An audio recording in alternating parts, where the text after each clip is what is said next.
Hello everybody, Mike Brailswood, Brailswood Woodworks. Thank you for joining me back on my channel. I do appreciate it. I've got myself a big old chunk of white oak and it's time to do a hollow form out of it.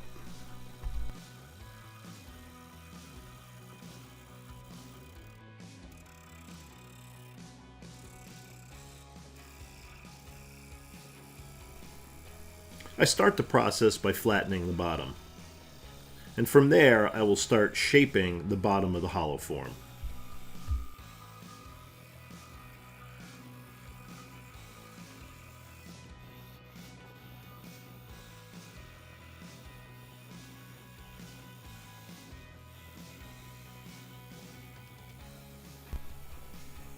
To do the shaping, I'm doing a sweeping push cut, and I'm using my 3/4 inch Thompson bowl gouge.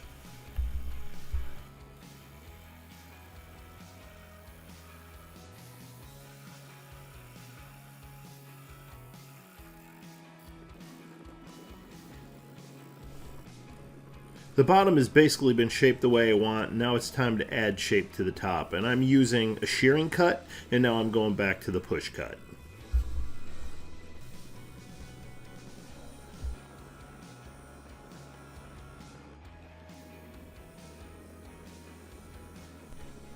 I wanted to add a kind of a dome shape to the top, and this is giving it a roughly flying saucer shape.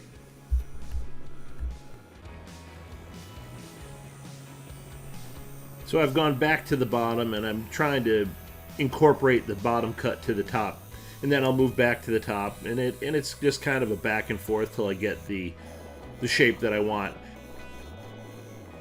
And I'll use my skew as a scraper to clean up the cuts.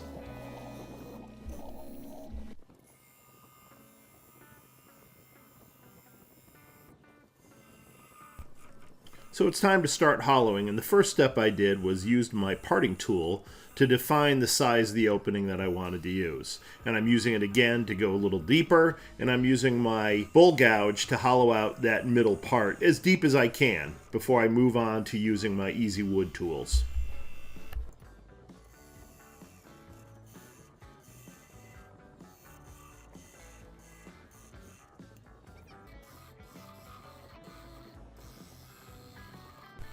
So now it's on to the carbide tools, and they really are the go-to tool for doing hollow forms.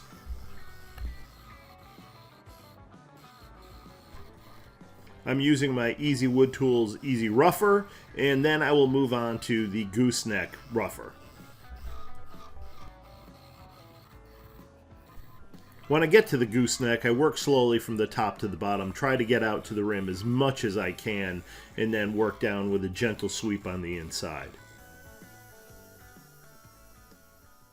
From there, I will use the sander and I will get in as much as I can. With a hollow form, I don't get all that carried away with sanding on the inside of something that will basically never be seen. Now I'm using a parting tool to add some lines on the top that will define the area that I want to add my embellishments. From there, I'm using a cut saw burr on my Dremel, and I am going around and I'm adding the details that I want. So I'm just doing a random pattern and random depths with the burr as well. Some are a little bit shallower, some are a little deeper.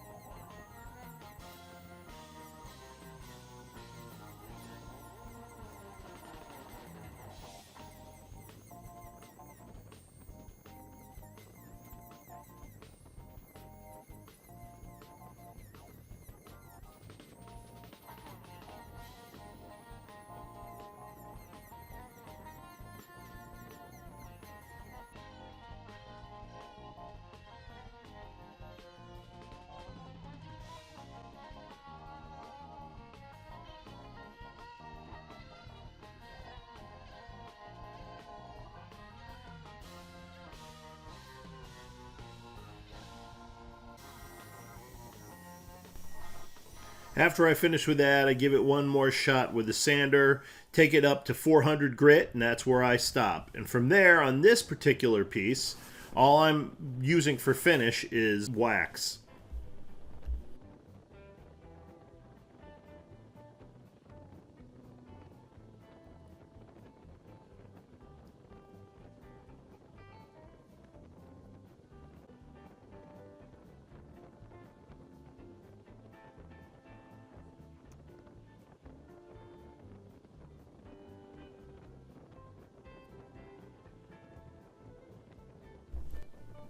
After I apply a fairly liberal coat, which I'm doing here, I will come back and I will buff it out at high speed.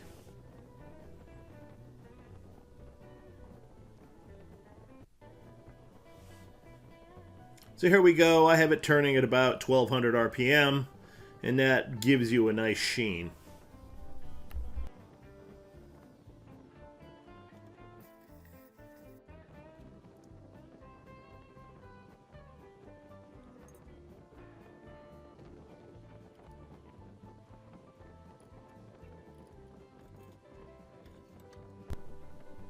So I've got the hollow form turned around. It's being held by the opening on the chuck, and now I'm using a shearing cut to work away at the tenon, getting it down so it's flat.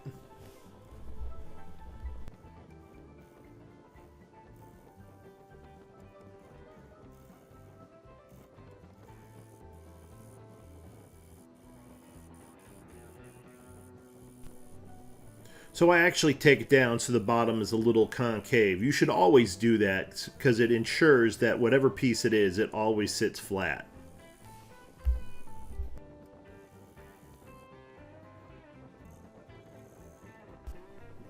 So I'm going to add some details to the bottom of this. It's something I like to do from time to time.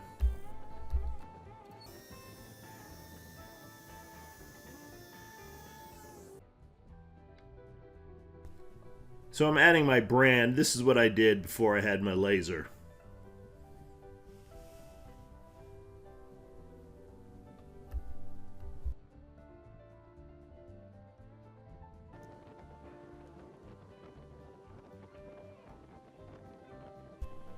So I add one little coat of wax to the bottom of this, and this piece is done.